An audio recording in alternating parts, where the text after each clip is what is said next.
So you already got a pre-hint. So my name is Kit Needham. I'm the director of Project Olympus. We're part of the Swartz Center, and we are the startup incubator, one startup incubator program here at CMU. So also is part of our program is programs that we run is the National Science Foundation, I-Course site. So I hope we have our new participants here today, as well as the Innovation Fellows. We can provide more information on those programs later. So, so every one of you started out with an idea about a potential new business. So the question is it a good one or not? And the way to find out is literally ask your customer. And the reason why we emphasize this so much is that the biggest reasons why startups fail, it's no market need. You build something that the customers actually don't want, or they didn't want the problem solved the way that you're doing it. And so if people do this at all, doing any kind of market research, they do it the wrong way. They go out and they build the app, or they build the prototype or whatever. And then they go and say, here's my idea, what do you think about it? And that narrows too much. It's all then about your solution, not about their problem. And on occasion, you might say, well, here's the problem. How would you solve it? But going to your customer, Henry Ford said that if I had asked people what they wanted, they would have said faster horses. So these are all the wrong ways. So the right way is literally called customer discovery. And if you take any more entrepreneurial courses, you do any more reading, you talk to more people, you would find that this is now this is part of the whole mode. And it is done to correct that earlier problem of building things that nobody wanted or that people just might want but won't buy. So what is customer discovery? It is, what is the pain or problem you're having? Who's having the pain or problem? How bad is the pain? How are the who currently dealing with it? That is the competition. Any way people are solving it, even if it's doing nothing, that's the competition. And then how is that solution, their current solution, working for them? So that's all customer discovery is. And if you notice in there, there's nothing in there about your idea, not at this point. This is 100% focused on the customer. Because at the moment, whatever your startup idea is, it's a hypothesis. And what we need to do is to test it, that you believe, and Jared, I'm going to pick on you because you volunteered in here, that you believe that that enough people will want a automated stand-sit desk that will pay you a fair price that you can afford to make it, and you can make it have a nice business out of it. That's in essence your hypothesis, but we need to test it. And the way to do that is literally get out of the building. Now I know in covert this is a little bit harder, but you can still do face-to-face interviews, you can do Skype, maybe not so much shadowing, which is where you literally go to the plant or the factory or the hospital and you watch the people doing this. You could maybe go into stores where they sell desks and just watch the different types of models people are looking at. And phone even works. What does not work are online surveys. So I can't see you all in here, but usually when I ask the question, how many of you answer online surveys, total random ones from people you don't know? And usually the answer is nobody does. So the only people you're sending out these surveys to are people you know. And it is then statistically, you have a biased sampling. And what I have found every time I've seen an online survey, that end up being unreliable and you can't count on them. So the technique is think about what you can ask in 15 minutes. Because what we found, even very busy people will give you 15 minutes. They might give you more, but if you ask for more, they probably will blow you off and say they're too busy. And usually the quality questions, you can usually get 5 to 7 really good quality questions in that time frame. So I find that people, it's easy to come up with a lot of questions, but this really forces you to prioritize the ones that are most important, specifically which ones will prove your hypothesis true or false. So you're not allowed to talk about your idea. So customer discovery is who is having the problem, what is the problem, how are they solving it now, and how's that working for them. It has nothing to do about your idea. And the reason is that if you start, as soon as you begin to talk about your idea, you have changed the conversation. It's all about solving your problem and all about your product, not about if it truly is a big problem for the customer. So how to do this? You want to identify key hypotheses and assumptions. What must be true in order for your business to be successful? Then brainstorm, if you have a team or others, or get together some friends, possible questions to prove or disprove those hypotheses. Prioritize 5 to 7 questions and have at least 7 to 10 backup ones. And there is a customer interview guide, and I'm going to show you online what it looks like, but that's also a template is available on our website. And so you're going to have more backup questions, because what I found is if you really are hitting a real problem, people usually give you more time. So you want to use questions that are measurable. My favorite question, which I tend to overuse, is on a scale of 1 to 10, how would you rate blah, blah, blah? You want to say how many times in the past 3 months has something happened, so that's very quantitative. But you also want to do some qualitative ones, such as what did you like most about, the least about? How would you describe that experience? So here's what the template looks like. And these are ways to phrase it, so kind of to get you so you're writing good hypotheses. So you have to say, who is your, who do you believe your target customer is? What is the problem the customer wants to solve? So I'm not going to read them all to you. You can look at them, but these are samples. And then here's some questions that you can ask in order to figure out whether that hypothesis is true or false. And again, this is in the template that is on our website if you want to use it. So it starts out with, you want to look at who the customer segment is. So again, I'm going to use the desk example, and maybe the segment that you think you're after is that people who work from home. Don't know. And their job title is that, particularly these are people who spend a lot of time at their desk, and because they are coders, making this up. And then what is the hypothesis you want to test? That my customer segment is, maybe they fall within a certain age, they have a certain demographic. My customers are willing to pay up to $300 for, between $250 and $300 for a desk. And then how do you test that? So it could be, when was the last time you bought a desk? What were you looking for? Or last time you shopped for a desk? What do you like about your current desk? What do you dislike? So when you're doing these questions, by the way, when you come up with your questions, it's not a checklist, it's a prompt to make you think about different areas you can explore, because you really want to listen carefully to what the customer is saying and then iterate, or just ask, sometimes tell me more. And then sometimes what they say will come up with a question you didn't have down on your list, but something you should ask.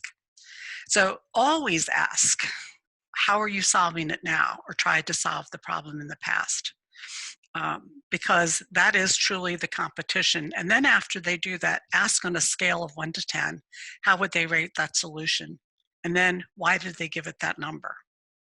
Then you want to write down everything they say in the order they're saying it and in their words. So here's why this works so well. They're giving you the feature list.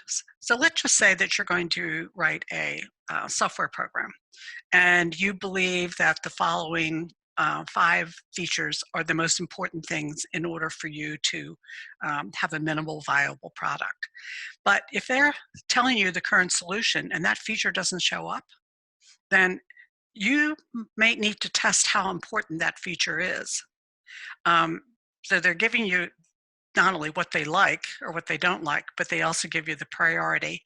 They're also giving you the marketing language. Because ultimately, you're going to have to sell this. And so you're going to want to resonate when you come up with your marketing language. It'll resonate with how they describe what they're looking for.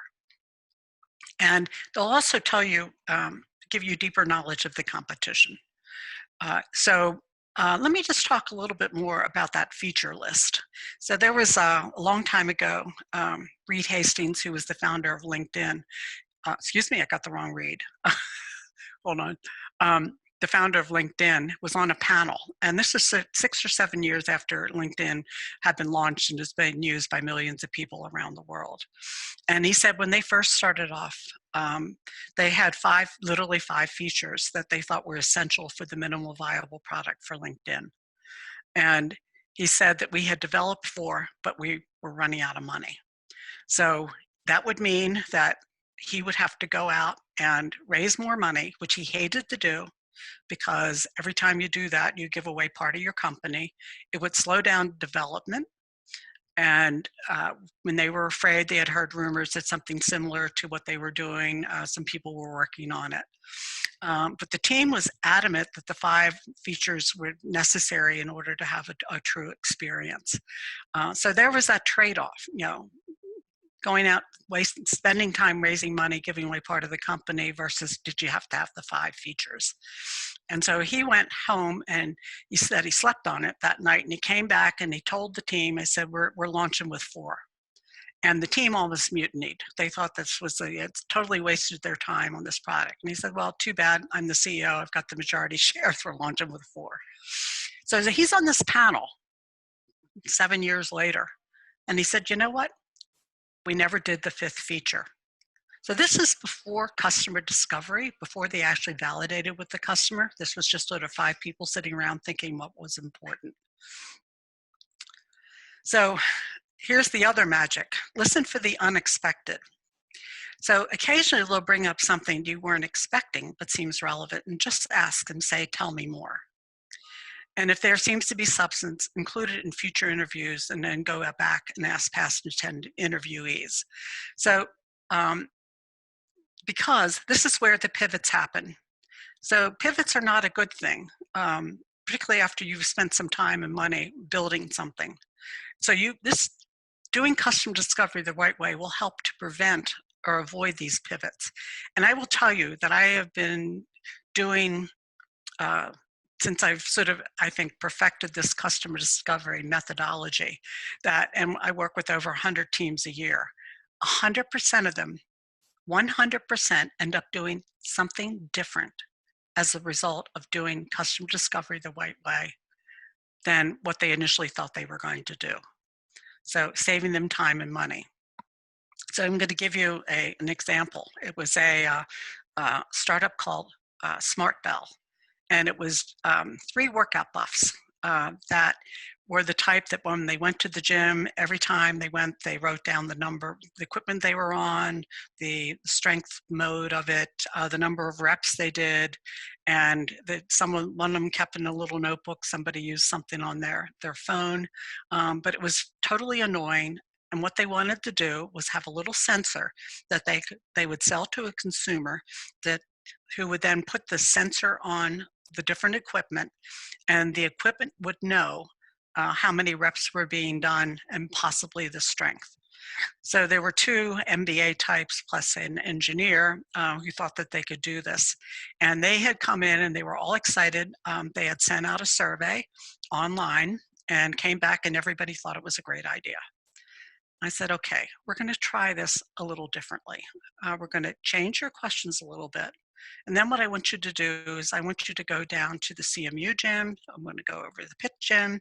There's a gold gym that's right across the river, and there's a gym in Squirrel Hill. And I want you to stop total strangers and then just ask them, your hypothesis is that this is really important to people, and they're very interested and willing to pay money in order to record their experience. So they came back a week or so later, looking a little sheepish. And they said, we don't really quite understand. Everybody that we asked on our survey said that they really thought it was a good idea. And I said, well, who did you send the survey to? Well, they sent it to all their friends who also happened to be workout buffs. So they had a skewed population. And plus, you'll find that your friends want to support you. So they're going to agree or support, say yes or good idea, whether or not it was something they would ever buy. And I said, well, what did you find out? And they said, well, we found out most people don't really care.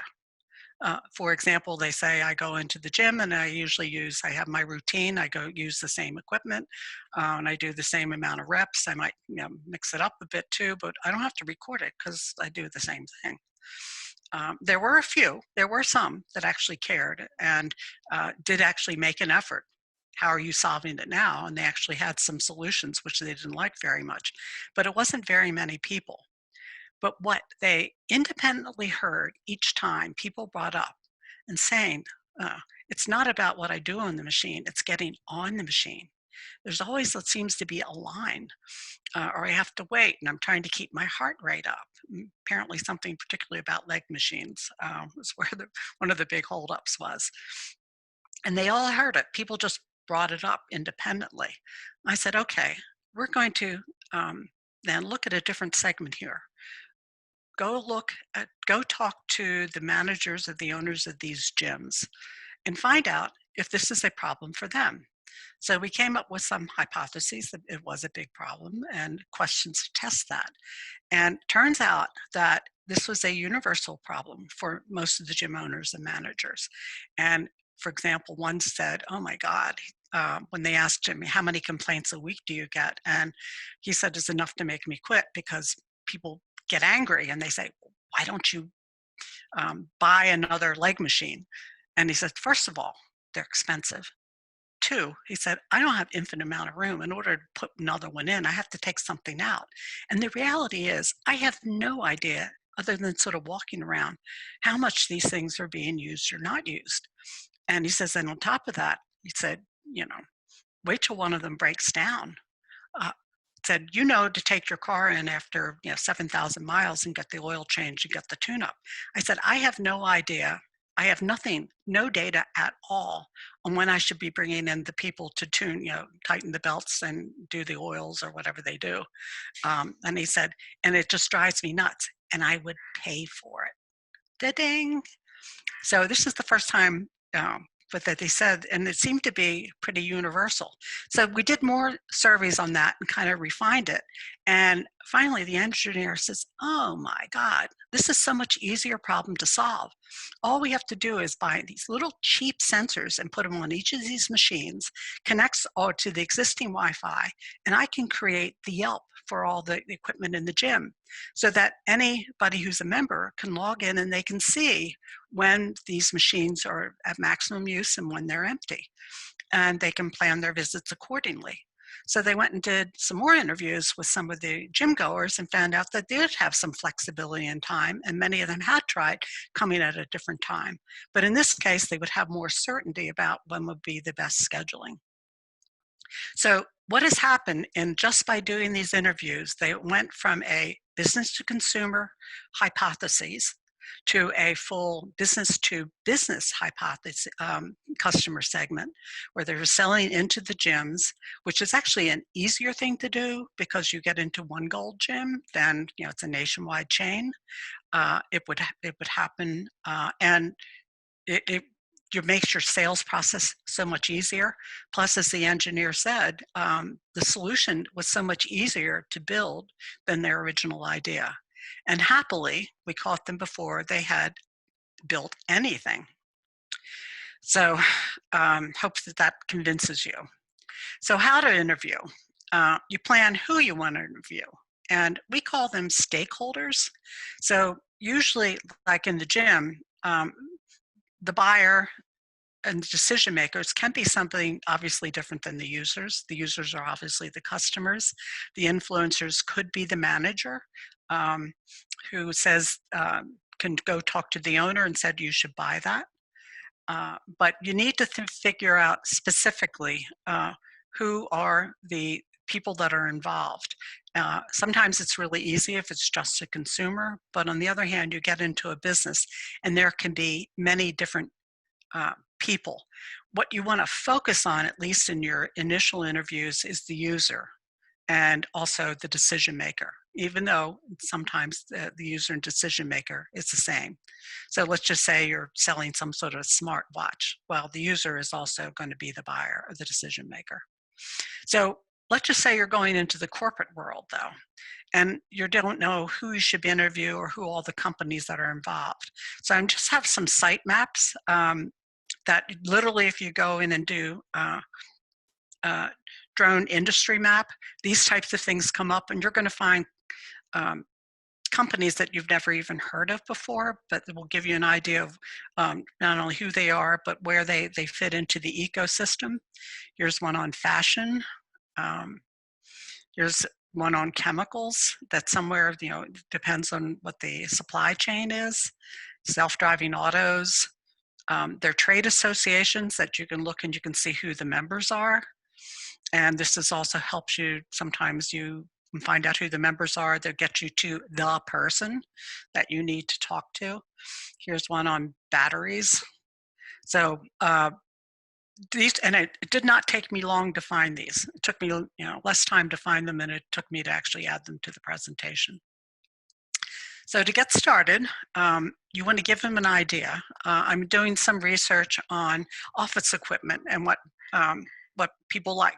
Do you have 15 minutes, or I have 5 to 7 questions to help me out? I would also say that use your student card. People love to, I know personally, love to help CMU students, and I'm sure the same is for Pitt. And just say, in fact, usually I would say if you're doing it in person, you wear the sweatshirt or the t-shirt, or wear the ball cap, or have the logo in the background if it's a Zoom call. You can start with a few friends or friendlies to practice, but then you want to go after people you don't know, because they will be the most honest with you. For business to business, you don't have to talk to the CEO, the CTO, the CFO usually. I would start with more kind of mid-level people. Salespeople are always great if you're talking to a business, because they know an awful lot about the competition, and they also know a lot about what their customers are looking for. So a general rule of thumb is, who else should I talk to? Because particularly if you're in a company, I'm going to give you an example a little bit more of that. You're going to find out that the process is a little more complex. And occasionally just think, what else should I have asked? Because usually when you're talking to people, they have something in the back of their mind that they were going to bring up and may or not remember. Avoid the "have you ever" question. What you really want to do is pick a time frame. So have you ever skied? Yes, but it was years and years ago, so my experience is probably not relevant. Careful of the "would you ever," and this trips up big companies as well. It's easy to say yes, but then when it actually comes down to do they, then they don't. So try to frame your question on past behavior. So for example, if it's, let's just say you're thinking about an app, you want to ask, how many apps do you have currently on your phone in the past 3 weeks? How many have you used? What about some of the other ones? As opposed to, would you use an app to do such and such? Again, the questions are not a checklist. They're a prompt to explore a different aspect. And be open to iterate or follow up and explore more deeply in what the interviewee is saying. So don't be concerned about getting through all your questions. It's more important to listen to what somebody says. So asking job title or position, or how long somebody has been in this job position or status. I don't count that as one of the 5 to 7 questions. That's a little bit more of a warm-up. But you do want to know whether they've been in this job for 2 days, 2 weeks, 20 years. And you will need a different set of questions for different stakeholders. So, how many? I can't see chat, but I want everybody to guess a number. And Allison, if you can just tell me what numbers are popping up. 100, 20, 100, 50, 50, 40. 50. Yeah. 100. Okay. Well, the hundreds win. And if that is what I call an aerobic number, 100, think about it. You're going to be spending your time, maybe your money, maybe other people's money, on working on this business. And that this is probably the best thing you could do beforehand to make sure you're solving the right problem, you're solving it the right way. And I got religion about this number when I participated in a National Science Foundation I-Corps national program. And I do this for a living, and they flashed this number up on the screen. I was like, where did you get that number? And they said they're now up to over 1,800 teams that they have worked with. And they said the difference is between those teams that do 100 of these interviews with these stakeholders is by the time they finish, they have surety around they're solving the right problem. They know that they're solving it the right way. They've already, if you think about it, sometimes you're doing a little bit of pre-marketing because you already have figured out who the target is. And since then, I saw part of the NSFI core team where we had 30 teams from different universities around the United States. Those that passed 100 had much more confidence in starting their business. And as I said before, 100% of them pivoted. And those that only got to about 60 or 70, they just didn't have that fit. So, and in fact, what I have found in a number of startups I work with, they continue to do customer discovery interviews as part of their routine because it keeps them fresh. It's a good way of cultivating new customers. It's a good way of keeping up with what the competition is. So keep notes, stop and assess your questions. If you ask one question and you got 20 people all saying the same thing, you can move on. You don't have to get 100 people to say the same thing, but you have pretty much directionally, you know which way you're going, and then you can ask a different question or another question, but adjust your questions as you go along. And I will just say this too, this is not something you can delegate. I've had some teams that want to go into a class who's got a class project they're looking for somebody to do some work for. This is what the founders need to do, because you really do understand your customer segment much better than trying to get a synopsis from other people. So as I said, with the benefits, it avoids those unnecessary pivots where you lose time or money. The customers are giving you the compelling sales pitch. It's in their language. This is what you're going to use on your website. This is what you're going to use in your brochure. You know what's important. You learn much more about the competition, and I promise you're going to find out that there are some solutions out there that you hadn't known about, and it may be something past that is no longer in business, but you want to find out why they're no longer in business. You get firsthand knowledge of your target audience. You can measure, you can hear the enthusiasm and interest. You start to build the relationship. And I'm going to talk more about this. It helps you with a reference for pilots, participants, or people who will try it. And ultimately, investors will want to know. So I'm a member of Blue Tree Allied Angels, our local angel group. And I will tell you, when you come to pitch to us looking for money, I or somebody else is going to ask you about your customer discovery. And the ones that get some credibility will be able to say, after talking to over 100, blah, blah, blah, and then we go, okay. But the ones that come in and said, you know, we only talked to 20, we don't have confidence in your knowledge of the market. So fall in love with the problem, not your solution. And lastly, this is the Steve Blank. Don't sell what you make what you can sell. And I'm not going to pick on engineers here, but in particular, engineers like to build things. They like to make things. But what I'm trying to say here is, oh, I want to make this. But what you really want to do is find out what people want to buy. This isn't about what you want to make. So 2 resources, which are excellent for this if you get around to doing custom discovery. By the way, when you apply to Olympus, we actually go through and we will help you come up with these hypotheses and what questions to ask using that worksheet.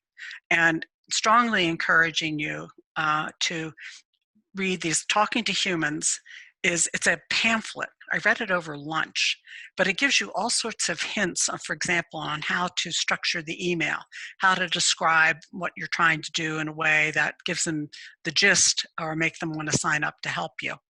And then ultimately, there's sometimes when the best type of customer discovery is you get to the point where you're going to give somebody something and see what they do with it. It's authored by a guy named Giff Constable. If you download it in PDF form, it's free. If you want a Kindle version, because Kindle requires you to charge, it's $1. But I strongly suggest that you take a look at this. Then you ask yourself, and I'm going to go through this pretty quickly because I want to show you a prototype. Is it a really big problem? And it could be a small problem, but you want to go after a really big problem where there are many people, where there's a large market, where a lot of money or time is spent or lost, and in particularly where the current solution isn't working very well. So when I say this, how are you solving it now? And then on a scale of 1 to 10, how would you rate that? No matter what number they give you, you're going to say, why did you give it that number? And if they gave it a 3, for example, and you say, well, why did you give it a 3? And they are then going to tell you all the features that don't work or do not exist, or what their problem is. But let's just say they give it an 8, and it's like, ooh, that's kind of high. Tell me why you gave it an 8. They will tell you everything they like. And write this down, because your competition, your product or service needs to have at least minimally the same features as what they're describing as they really want. And then I would say that if they give it a high number and you say, well, what would it have taken to give it a 10? And that could be your competitive differentiation. So what you're looking for is the problem is they would rate it, for example, on a 1 to 3. Their current solutions are not good. But a big problem on a scale of 1 to 10, given an 8, 9, or 10. If it's somewhere in the middle, it's annoying, but it's not necessarily compelling for them to either buy it or switch their current solutions. So there's an old saying, is it 10 times better, 3 times cheaper? Is it a need to have, or it's nice to have? And if you're actually going after a fast growth company, will it attract investors? Will it scale? So I will just tell you, software scales really well because the margins are so good. So software apps, mass market items, hardware. But sometimes if you're like making desks, can you make these desks actually get a good production thing where you can drive your costs down to make it affordable? And then lastly, how will I sell this? So think about this. I get you thinking about it on day one. The reason is the startups I work with, it's never the technology. It always seems to work here. It is scale and sales, and scaling sales are the things that kill most of my businesses, why they bog down or they stop. So for example, let's just say there's 300,000 physicians in the United States, and that's a huge market. And I said, well, how are you going to sell to them though?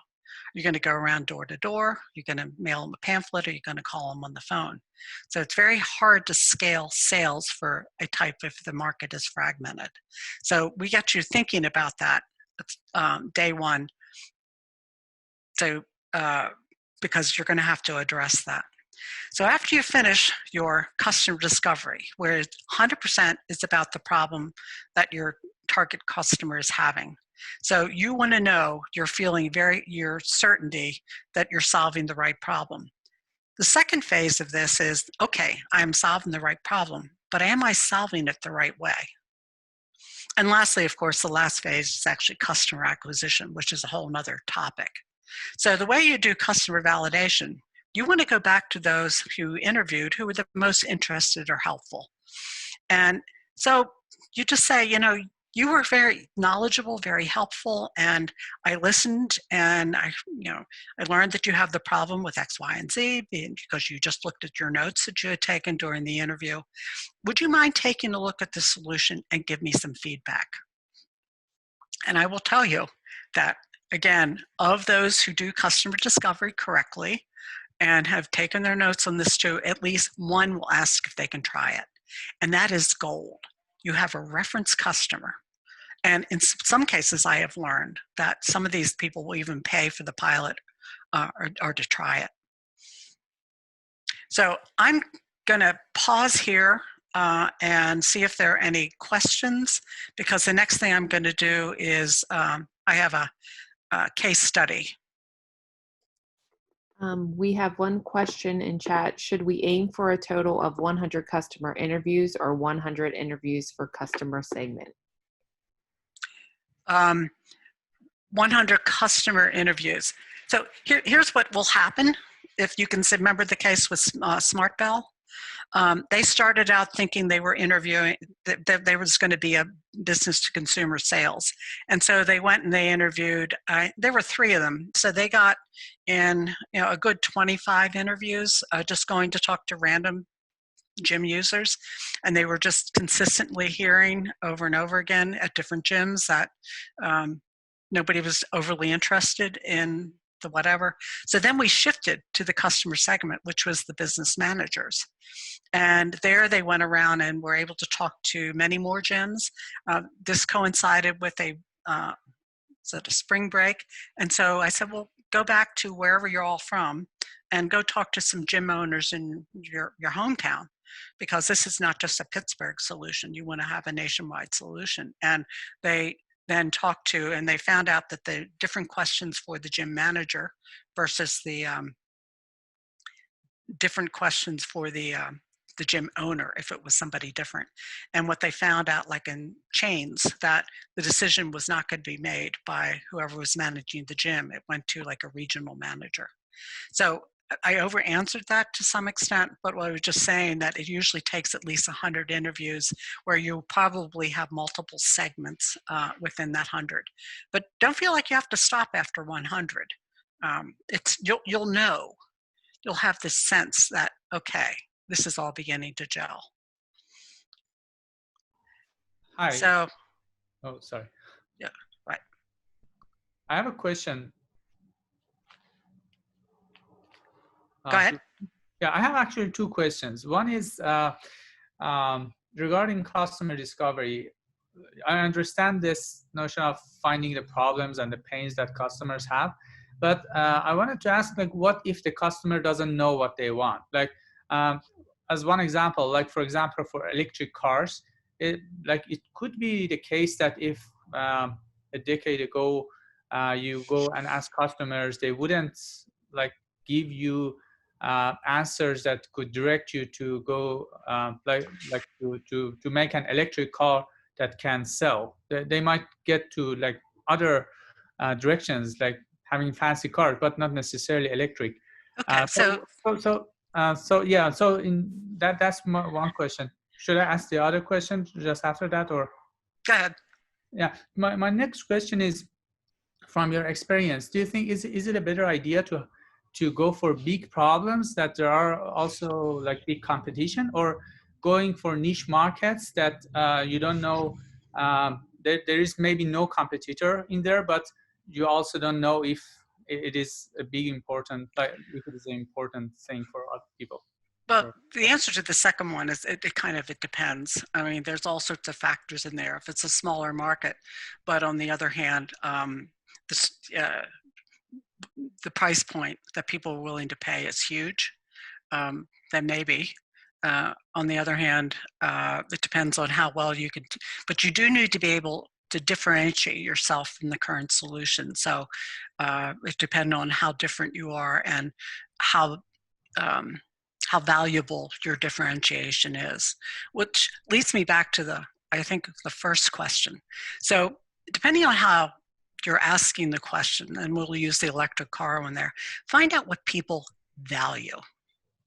And in one case, it could be it's environmental. And so they hate the pollution coming from cars. And so the kind of questions you would ask them is about, have they bought environmentally improving types of technology? Like, what have you done? We converted to solar. We use an electric lawnmower that doesn't use gasoline. Those type of questions to find out what they have done in the past or what they have looked at. And they say, and we've looked at electric cars, but they're too expensive right now. So that means shows an interest, but then price really matters. So you're not asking if they want an electric car. You're finding what they value. So there's an art to sort of asking these questions. And I will tell you in the beginning, most people are not very good at it, but then they get better with practice and listening to what people say and adjusting your questions. So that's kind of the Cliff Notes answer to that. But you're seeking what they value. Okay. All right. Thank you. Okay. So this is a case study, Risk Call, and I'm going to have to do this super fast. Risk Call was one of my startups. He got the idea because Srinath was in the hospital and that he was at night and he needed help. And he kept on pushing the call bell that was tethered to the wall, trying to get help, and no nurse was coming. So he did what apparently a number of patients did. He tried to get out of bed and get to the door to find the nurse, and he fell. Happily, he did not injure himself. He hurt himself, but he did not injure himself. And eventually the nurse did come back and was able to help him get back into bed. And he thought, this is crazy. Why aren't the nurses showing up? So he had the idea of having a smartwatch that that he would wear and the nurse would wear, and the nurse could know that somebody was calling from anywhere. And the reason is, so here was the hypothesis that slow response leads to serious and expensive injuries. And the reason why the nurses were not responding faster, because they just didn't know that he needed help. So if you have been in hospitals before, what happens is if there's a call bell system or sometimes a light goes over the door, there's a nurse's station that can literally show who's calling for help. And in the instance, it happens at night because there's fewer staff, that both of the nurses who were on the night duty have been actually in the different rooms helping different patients and had not seen his light go off or his call come in. And so it's not that they were being lazy, but they just weren't aware that they needed help. And also, so these are not all the hypotheses, by the way. These are just examples for this case study that hospital administrators would want to pay for the data on the number of requests and response time because they would want to be improving the response rate. So how he tested it. So two target segments. One was hospitals. The other was nursing homes. And here are the stakeholders. The users were 100% were the nurses and the patients. Influencers, we found out, were the patients' families, that when they felt that their loved one was getting better treatment, they were happier. It was a position that he had no idea existed called a patient satisfaction manager, and I'm going to talk more about that in a bit. Recommenders who would say this type of thing would help us do our job better and improve outcomes were the nurses, patients. The nurse administrator, this is the one who does the scheduling. Do I have enough people on call? And this patient satisfaction manager. But we find for hospitals in certain systems that the buyer ends up being the CFO, the chief financial officer. But you cannot start there. And he found that only through interviewing by asking such questions. When was the last time you bought a new type of software? What was the process for making that decision? How did it start? Who was involved? A potential saboteur was the IT manager, because IT managers, at least in hospitals, are not keen about installing new software that sort of complicates their system. He also used secondary research for industry survey data that was done on hospitals and the number of falls and the expense that was involved in it to help him size the market. So he did two things in particular. He actually got it allowed to shadow the nurses and the patients and the administrators in the hospital itself. There are places in the hospital that they have for like students who are doing research and such. He had to get a TB test and an x-ray and some other things in there too. But he spent several hours, several days actually in the hospital observing in different hospitals and nursing homes. And interviewing in person using the hypothesis validating questions, which is the most typical thing. As important, he kept on asking who else to interview because he found out that there were many different stakeholders within the hospitals. And I just listed all those that are down there. And he found out which ones matter. So here's some sample hypotheses testing questions. So all these questions helped him determine whether that hypothesis was true or false. Here's another example. That the nurse's slow response was the cause of why they're not responding to the patient. At one point, he had the hypothesis that this would, if he could reduce the number of injuries, that the patient insurance companies would care. Turns out, I will just say that that isn't true at all. Because if a patient injures themselves in the hospital, then it's the hospital's responsible to pay for it. And as you can see here, it's a really big number, 1.2 billion annual problem for hospitals. So he also learned that Medicare is beginning to reimburse hospitals based upon patient satisfaction. So the higher number of stars, the more money you get. And that's why they have a patient satisfaction manager who is trying to boost the star rating for the hospital because they make more money. It turns out nursing homes have the need, but they don't have the financial incentive because Medicare does not pay for nursing homes. IT personnel, which could have been a saboteur, didn't really care because all he used was the existing internet. And then ultimately the buyer decision maker was the CFO. So we came down to the point now, we were 100% sure we were solving the right problem and that the watch was a potential solution. We had a little bit, it's called a Spark grant. We got some money to develop some prototypes of these watches. And he went out to ask to see if he could get one hospital to test it. And hospitals are usually not overly eager about testing stuff on patients. So we were praying that one of the 6 hospitals that he had shadowed would sign up and say yes. And he went out and he asked if they would be willing to do a 30-bed, 1-month trial. And turns out all 6 of them came back and said they wanted to. And Srinath was a little panicked. He said, I can't do 6. I don't have enough equipment. What do I do? And I said, let's put a price tag to it. $5,000, that's what your equipment costs. We're not trying to make money, but let's just see what happens. And we were stunned. All 5 hospitals came back and said yes. They agreed to the 5,000, which by the way has led me from now on to see if we can get paid pilots. And I found out they're actually easier than I thought they were going to be. So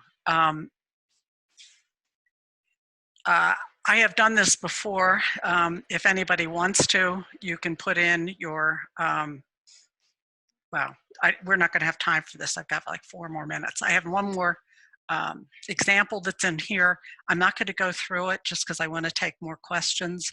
But Allison is posting this presentation in the workshop archives. And as you know, this is being taped. And we'll walk you through. And this was an app.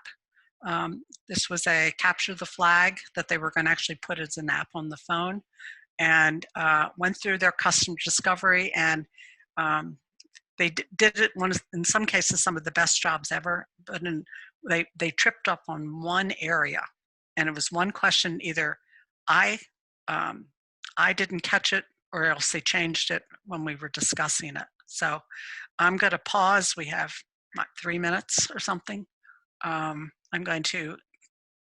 leave my screen up in case somebody wants me to go to something, but questions, anything in the chat? Nothing. Nikhil? Hey, Kit, I actually had a question. So I'll go right now. So one of the questions that I had is, if you have a lot of different ideas, but let's say that, and you find a problem, but you'll have to eventually come up with your own solution for it. So generally, do you try to scope out the space of problems you're trying to solve that align with your skill set, or do you usually keep a very open mind? Just in general, if you would try to work with problems where it aligns with your skill set. I mean, ultimately, you're going to be wanting to build a team, which I covered on Monday. But on the other hand, if you have choices between them, that a big factor will be on something where you have an idea about how it can be solved. So I would say you should have the idea about a complete sort of a business idea, that here's the problem you think that you're solving, and here's how the potential solution is for these people, for that customer segment. Now, as opposed to just saying, I want to solve world peace, but you have no idea how to do that. That you want to stay away from that. You want to have a complete, this is when, if you go look at the business concept template, that again, you can see on our website, it asks all the questions that you're going to need to make sure works in order for that business to be successful. So usually it's starting out, the thing you need to focus on first of all is validating that what you think is the problem, other people also agree or will state it. Got you. That makes sense. Thanks. Okay. And Okay, it wasn't really a question, it was just a remark. So I'm an MBA student at the Tepper School of Business. And I really like the presentation. So I just want to commend you for the tremendous amount of detail that you had in the presentation. It was well done. oh, well, thank you. That's that's actually a nice way to close. But if anybody else has a question, certainly. Actually, we have a question. Okay. Yes, so for the over 100 interviews, should we like change and adjust the question list, or should we stick to the question list we began with? You adjust your questions based upon what you're hearing. Okay, got it. Thanks. Hi, I'm KP. Our team actually participated in the Future-thon and we won the Ready to Go award. But I was going through the business proposal template, and there were a lot of questions that we couldn't answer at this point. So since we are looking at the customer discovery right now, would it be better for us to submit right now or after we have done that process? Okay, so let me just say about the business concept template. I ask people to fill it out before they come in because it makes you think about something beyond what your product or solution is. But I don't expect you to have all the answers. I mean, if it was fully baked, you wouldn't need our help. But I do want you to put down at least what your initial thinking is, and it's even okay to say not sure. That's fine. But the biggest thing, because what most people show up with, it's all about the solution. They want to start building it or making it, or they think that's how I start the business. And trying to get people out of that mode to think more broadly. It's not about a product or service, but it's about a business that solves a customer problem. Because if you think about it, customers are not buying your technology or your solution. They're buying a solution to their problem. And if you got to get that in your mindset, and in order to have, you could have a great product. In fact, I have a case study in here. It's a great product. Turned out it was a terrible business just because the market was too small. But we had to do the research to figure that out and then do the pivot. So I don't know if I over answered it or I didn't quite cover it. But the point is, you don't have to have all the pieces to get together, but you should have, here's how we're starting out. And if you want to fill out the business concept template and send it to me, and it will hook you up with an entrepreneur in residence. And then we come up literally with a personalized roadmap depending on what your current thinking is and your current status. And then we'll work with you and help you in coming up with what hypotheses do you need to test. Even those that are further along, have taken courses and they come in, we move them back to customer discovery, because if they've done it all, they haven't done it the right way. Sounds good. Thank you. You're welcome. So I'm going to stop sharing. And anybody else? Well, I'm easy to find. It's kit@cmu.edu, all 3 letters. If you have a follow-up question to that, or go to our website, there is the business concept template. There is this presentation, as well as um, the hypothesis, the customer discovery worksheet to help you. So, anything else? Oh, no. Okay, Nikhil, you have your hand up, but you're answered, right? Yes, that's right. Let me turn it Okay. on. Okay. All right. Well, thank you, Kit, again for a wonderful workshop, and I'm going to end